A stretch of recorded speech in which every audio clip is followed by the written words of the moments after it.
For joining us, we begin this morning with what may be a more powerful hurricane to hit New Orleans than Hurricane Katrina. Hurricane Ida upgraded to a Category 4 hurricane around 3 o'clock this morning, now hours away from making landfall. Maximum sustained winds are now at 150 miles per hour. Ida is expected to make landfall along the Louisiana coast sometime this afternoon, possibly as a Category 5 hurricane.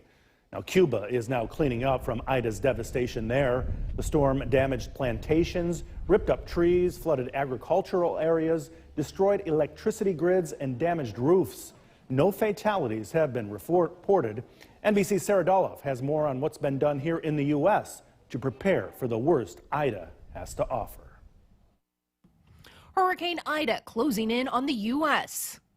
Prepared for damaging wind, power outages, heavy rain, tornadoes. What I am told is that this storm in no way will be weakening. Its power aimed at the Gulf, Alabama, Mississippi, and Louisiana, all under states of emergency, with landfall expected Sunday night, 16 years to the day since Katrina. We lost a lot of good people during Katrina, man. That was a hard storm. Hopefully this one isn't nearly as impactful. Hoping for the best, but preparing for the worst. A lot of anxiety. Boarding up buildings and stacking sandbags. Roads out of at-risk regions jam-packed, with long lines at gas stations and rental car counters as officials issue a mix of mandatory and voluntary evacuation orders. By the time you go to bed tonight, you need to be where you intend to ride the storm out. FEMA on standby and the White House briefed, sending 500 emergency response personnel to the area, on top of those already deployed to help with surging COVID cases. And if you have to move to shelter, make sure you wear a mask and try to keep some distance. Combating one crisis with another looming on the horizon. Sarah Doloff, NBC News. And check this out. This was the airport in New Orleans on Saturday as thousands tried to get on the last flights out. The airport was shut down last night. Again, the storm is expected to make landfall this afternoon. Meteorologist Samantha Wessing is in for Hannah this morning. And Samantha, many may be wondering whether we'll get hit with some of this later in the week. So it does not look like it's actually going to hit us. Right now it does ride south of New York State, arriving around early Thursday morning. Right now I know I have the track to show later on.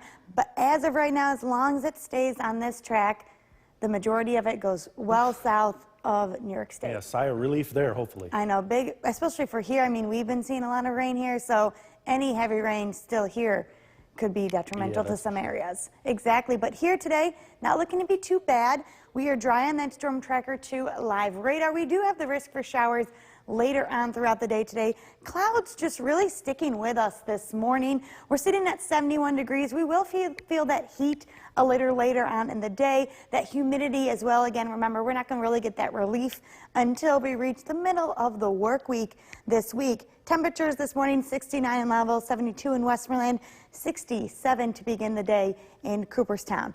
As we head throughout the day today, there's that risk for scattered showers and thunderstorms. Most areas, though, staying dry for the majority of your weekend. I'll have that full forecast coming up. Back over to you, Gary. Samantha, thanks. And Oneida County man suffered some serious injuries. New York's most dependable weather team. Here's meteorologist Hannah Evans. Good morning. We're looking at a cloudy start to your Sunday. The good news, most of the day looking to be dry as we head throughout the second half of your weekend. Let's take a look at the picture for this weekend. This was actually what Casanova College had their move-in last weekend, and one of our current freshmen drew that out of sidewalk chalk. Such talent. I mean, I definitely could not do anything like this. I have no artistic ability at all. Taking a look at that CAVV tower cam, cloudy skies out there to start. Those clouds looking to stay with us throughout the majority of the morning hours. The good news, clouds do look to break as we head into the afternoon. Starting the day in the 60s, 70s though here in the Mohawk Valley, 71 in Rome, 72 in Westmoreland. Down to the Southern Valley, we're looking at temperatures to begin the day in the mid-60s. Dew points out there, still sticking with that humidity as we continue into the first part of the work week. Now I want you to take a look at this though. We'll have the humidity for both Sunday, Monday. Look at that drop in dew points. So that humidity finally beginning to let up as we head into the middle of the work week. So we're finally going to feel that relief in both the humidity as well as the temperatures. Taking a look at that Storm Tracker 2 radar and satellite, we are dry out there. You can see that cloud coverage sitting right over the Mohawk Valley, just giving us those cloudy skies to start. A couple showers roll through in the morning hours. As we zoom out a little bit more, what's going on? Warm front sitting over us. This is going to keep us cloudy until this decides to break out, move out of the way, and then we'll see a couple scattered showers by the afternoon hours. Taking a look at Hurricane Ida, as I mentioned earlier, Category 4, wind speeds right now at about 150 miles per hour as it's about to make landfall. But take a look at the track as it continues to track throughout the week. The majority of the storm looking to go south of New York. So right now, not looking to see too much of an impact here from Ida, but again, we'll keep an eye as that tracks out. That doesn't track out until Thursday, so something we're going to continue to watch throughout the week. Taking a look at that Storm Tracker 2 Skycast, having trouble picking up on these showers. As you saw, we really didn't see these showers at 9 a.m. We're going to stay cloudy. We're going to stay dry. By the afternoon, you'll see small breaks in the clouds. We do look to see some sunshine into the afternoon. Now you look out to our west in Syracuse. You're saying, oh my gosh, look at that rain. Look at those storms making their way. As it actually pushes into the Mohawk Valley, it hits some very stable air, kind of neutralizes those storms. So we're just going to see the risk for scattered showers into the evening, clouds staying with us. So the majority of your Sunday here in central New York looking to be dry with that risk for showers by the afternoon. Temperatures into the 80s. Tonight we drop down into the 70s. Partly cloudy skies overnight. 7-day forecast. We have showers for Monday as a cold front passes over us, and that's what drops our temperatures into the 70s. So that trivia question, Gary, for hurricane to be a Category 4, what does it have to be? I think it's 130. It is. Yeah. Good job. You've been paying attention. Well, it was in the story earlier. So you've been paying attention. A little bit. Samantha, thanks. Coming up, lining up, Good morning. Looking to be a decent day for your Sunday. Those clouds, though, sticking with us as we head throughout your morning hours. Let's take a look at that trivia question real quick. We didn't get to it right before the break. So what was the highest recorded wind speed ever for hurricane at landfall? There are your choices, and when I get done with this full forecast, I'll have that answer for you. Taking a look at that CAV tower cam, you can see those hazy skies out there this morning, mostly cloudy to begin your day. We will start the day out in the 70s for most areas, upper 60s as well. We have 70 in Lowville. We're sitting at 71 in Whitesboro, down to our Southern Valley in the 60s to begin the day. Looking to rebound into the 80s by the afternoon, 68 for Sherburne, 68 for Cooperstown. Dew points in the mid-60s, so we are feeling that muggy feeling out there this morning. That humidity, though, that's really what we've been dealing with the past couple of days. Heat, humidity, looks to finally begin to decrease as we continue into the work week. So humid for today, humid for tomorrow. Cold front swings on through Monday. It's going to decrease temperatures and decrease humidity as well. Storm Tracker 2 live radar and satellite. You can just see that cloud coverage sitting right over us throughout the morning hours. A couple showers pass through north of the Mohawk Valley overnight.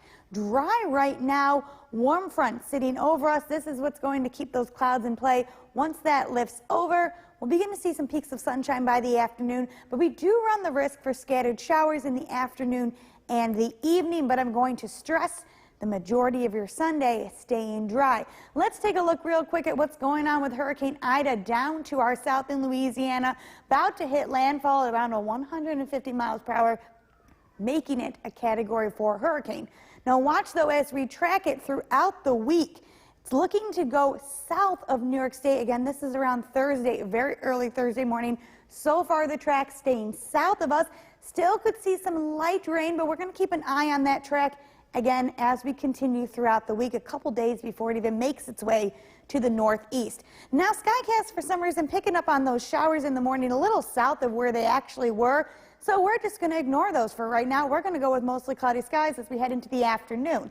Now, the better chance for showers will be later afternoon, early evening. As you take a look out towards Syracuse, you may think, look at that heavy rain, look at those thunderstorms possible. Take a look at this. As it pushes over the Mohawk Valley, they kind of just disappear. What's happening, it's hitting the stable air that's sitting over us, and it will kind of dissipate. Not going to rule out the risk of showers by the later evening hours, but the majority of the day, cloudy.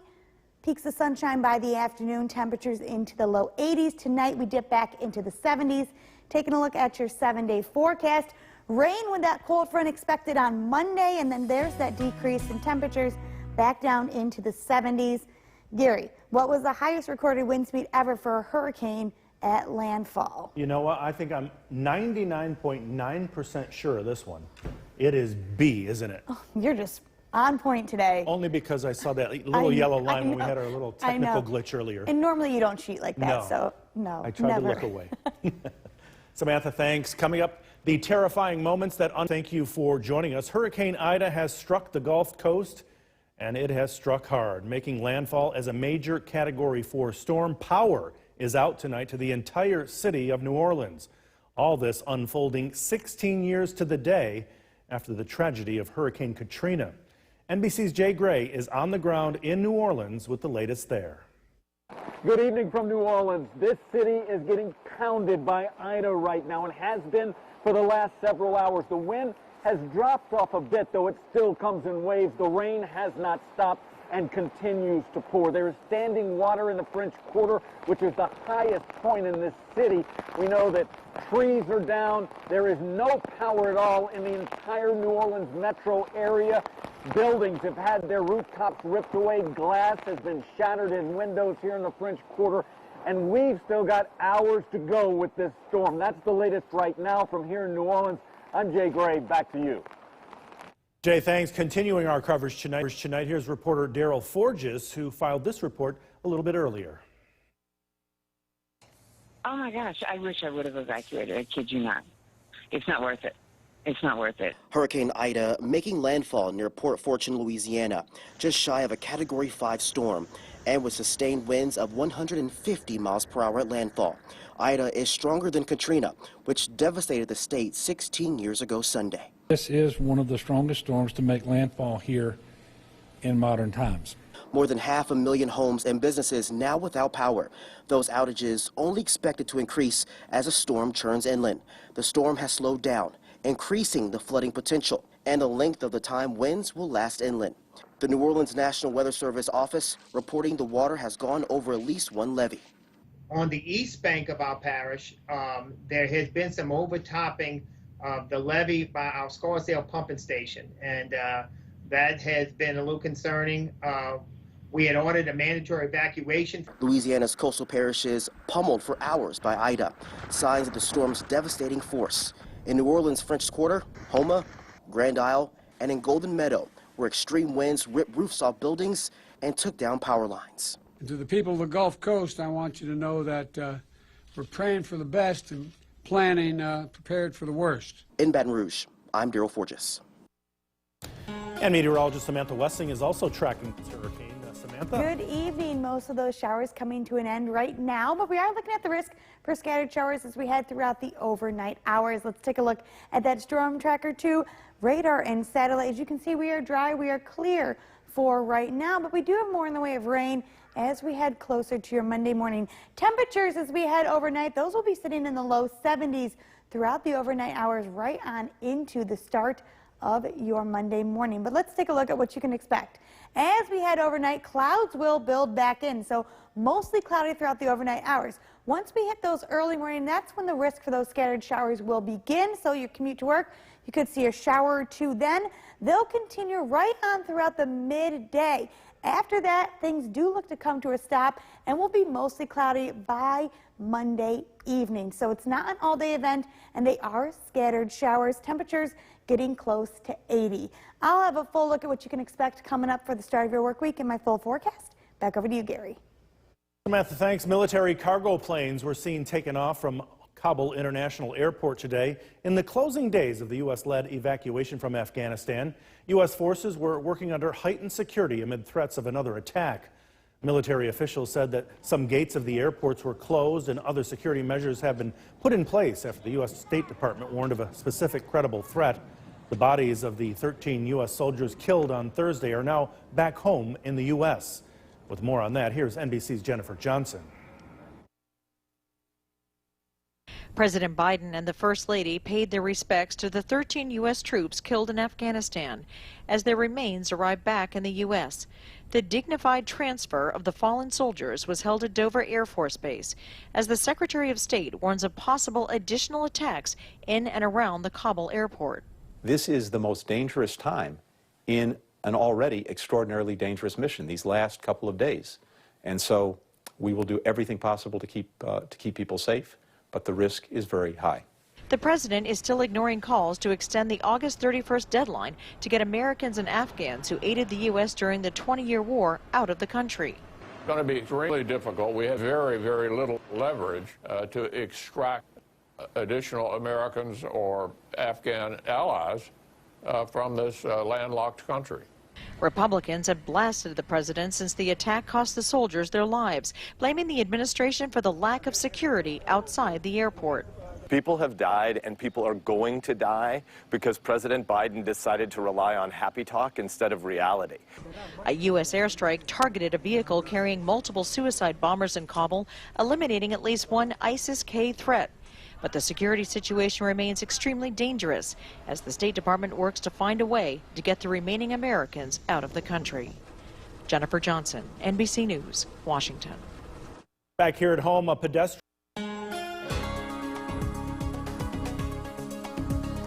Welcome back. We are looking at mostly cloudy skies as we continue throughout the overnight hours, but so far things staying pretty quiet. More in the way of rain, though, as we start the work week. Let's take a look at that CAB tower cam. Things quiet over here in Utica. Clouds, though, building back in throughout the overnight hours. That's kind of going to keep our temperatures on the warmer side as we head throughout the overnight. As you can see, staying pretty steady in the low 70s as we continue right on into your Monday morning. So not much going to change with those temperatures as you start the work week. Storm Tracker 2 radar and satellite, we are dry out there. A couple clouds, like I said, beginning to build on in. That warm front well past us right now. That's what brought some of those scattered showers, those clouds earlier on. We did see some rain showers throughout the evening tonight. Things quieting down, but you can already see more on the way back behind what we already had today. All of this due to that cold front. This is going to be the big playmaker as we head into Monday. This is going to bring those scattered showers and thunderstorms throughout the morning and afternoon on Monday. It's also going to bring a drop in our temperatures and the humidity, and you'll see it right here as we head throughout the work week. We'll get down into the mid-70s for our high temperature, and then those dew points as we head throughout the week. Look at that decrease in humidity as we continue throughout the week. So we're going to get a break from the heat and a break from the humidity as this work week continues on. Looking at Hurricane Ida has decreased down to a Category 3. Still, though, looking at those winds around 110 miles per hour as it continues throughout Louisiana. Right now, the storm, though, still tracking to our southeast, the majority of it. But again, here at WKTV, we'll be tracking that as it continues to push up to the northeast. As we head throughout the day, on Monday we'll continue overnight. Clouds build in. By the start on Monday, could see a scattered shower or thunderstorm to begin the day on Monday. The best chance, though, will be as we get closer to that noon hour, so 10 to noon. That looking like the best chance for scattered showers and isolated thunderstorm.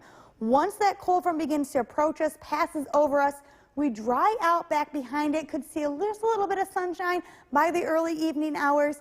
And then we build a couple more clouds, though, come back by the evening, but at least things look to stay dry as we head into Monday night. So again, tonight we do run the risk for scattered showers throughout the overnight hours, mainly as we get closer to Monday morning, temperatures down around 70. For your Monday, scattered showers, possible isolated thunderstorm again for the morning into the afternoon. Highs will get to around 80. We'll take a look at that 7-day forecast. As I said, rain expected for Monday. Tuesday does look to dry out for now. Rain returns for Wednesday. Will look to dry up by the end of the work week. And there are those temperatures back down into the 70s as we start this week. Back over to you, Gary. Samantha, thanks. Coming up next, we take you to